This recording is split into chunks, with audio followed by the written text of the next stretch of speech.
भगवत प्राप्ति की इच्छा जिस समय भक्त के हृदय में आती है, उस समय जो साधन चलता है वो भगवान की कृपा से, भगवत प्राप्ति होती है वो भगवान की कृपा से। इसलिए साधक में कभी अहंकार नहीं आता जो कृपा पात्र होता है।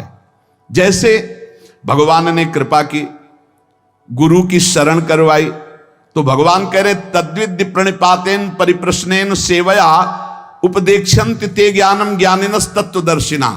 अपने गुरुदेव के समीप जाओ, साष्टांग दंडवत करो, भली भांति सेवा करो, सेवक की भांति होकर निष्कपट भाव से फिर प्रश्न करो, तब वो तुम्हें जो ज्ञान देंगे तुम्हारे हृदय में वो तत्व ज्ञान प्रकाशित हो जाएगा। श्रुति भगवती कहती है उत्तिष्ठ जागृत प्राप्य वरान निबोधत क्षुरस्य धारा निशिता दुरत्यया दुर्गम पथस्तत् कवयो वदंती। श्रुति वेद कहते हैं उठो ऐ जीव, जागो और महान पुरुषों की खोज करो और महापुरुषों के समीप जाकर उनके चरणों की वंदना सेवा करके उनसे ज्ञान प्राप्त करो।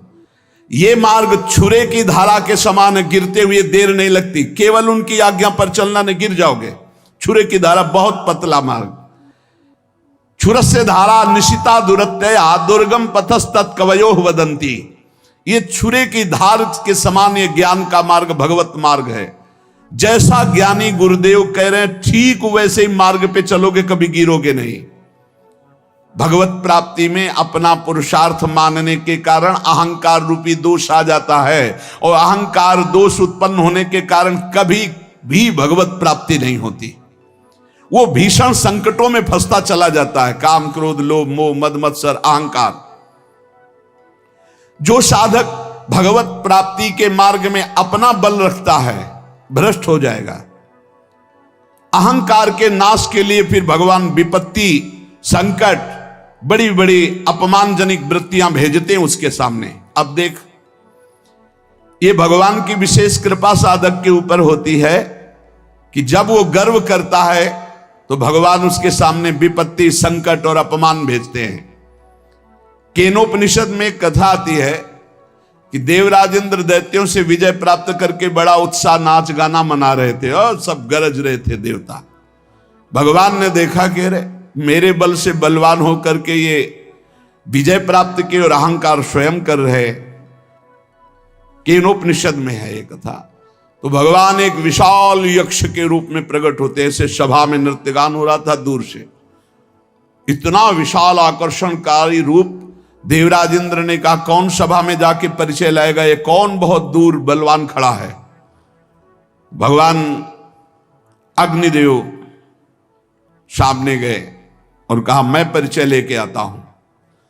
सामने गए, कहा तुम यक्ष कौन हो, ऐसा यक्ष तो हमने कभी नहीं देखा। तो उनका पहले परिचय बताओ, तो तुम परिचय जानने आए हो हमारा, तुम कौन हो। तो उनका मेरा परिचय तुम जानते ही होगे, मुझे अग्नि देवता कहते हैं, मैं अपार बलशाली हूं। अच्छा क्या कर सकते हो तुम? पूरे त्रिभुवन को सूखे उपले की तरह भस्म कर सकता हूं। अच्छा ऐसा, एक तिनका डाला और कहा भस्म करके दिखाओ। पूरी ताकत लगा दी, दाहिका शक्ति भगवान ने खींच ली तो अग्निदेव जला ही नहीं पाए। सर नीचा किया और चले गए। देवराजेंद्र ने पूछा कौन? बोले असमर्थ हूं मैं उनके परिचय को जानने का। भगवान वायुदेव, उन्होंने कहा भगवान मैं अभी गए, कौन हो तुम? भगवान यक्ष स्वरूप में थे। उन्होंने कहा तुम कौन हो जो परिचय जानने आए हो, बहुत बलवान लगते हो। बोले हाँ मैं महाबल हूं, समस्त प्राणियों का पोषण करता हूं, अनंत ब्रह्मांडों को तिनके की तरह उड़ा सकता हूं। अच्छा ये तिनका है, इसको उड़ा दो। पूरी ताकत लगा दी, वायु देवता तिनका भी नहीं उड़ा पाए। देवराजेंद्र के पास गए, बोले असमर्थ हूं मैं, किसी भी देवता की कोई सामर्थ्य नहीं। जब देवराज उठे तो अंतर ध्यान हो गए यक्ष भगवान, और वहां भगवती अंबा त्रिपुर सुंदरी प्रकट हुई, ज्ञान समुद्र। और उन्होंने कहा तुम्हारा इतना गर्व बढ़ा हुआ कि तुम संभाषण भी नहीं कर सकते थे। वो साक्षात श्री भगवान थे, समझ पाए तुम्हारे इन देवताओं में और तुम में कोई सामर्थ्य नहीं, भगवान की सामर्थ्य थे, तुम सामर्थ्य राधे राधे प्यारे भक्तों, आपको हमारा वीडियो कैसा लगा हमें कमेंट करके ज़रूर बताएं। और आप हमारे चैनल पर नए और पहली बार है तो हमारे चैनल को सब्सक्राइब करें और साथ ही साथ नोटिफिकेशन को भी ऑन कर दीजिए, ताकि ऐसी कोई भी नई और मज़ेदार माहितीप्रद प्रभु जी की वीडियो तो आपको सबसे पहले मिलती रहे। तो मिलते हैं दोस्तों को ऐसे ही नए टॉपिक या वीडियो के साथ। तब तक सभी को bye bye. Thanks for watching. सभी दोस्तों का धन्यवाद।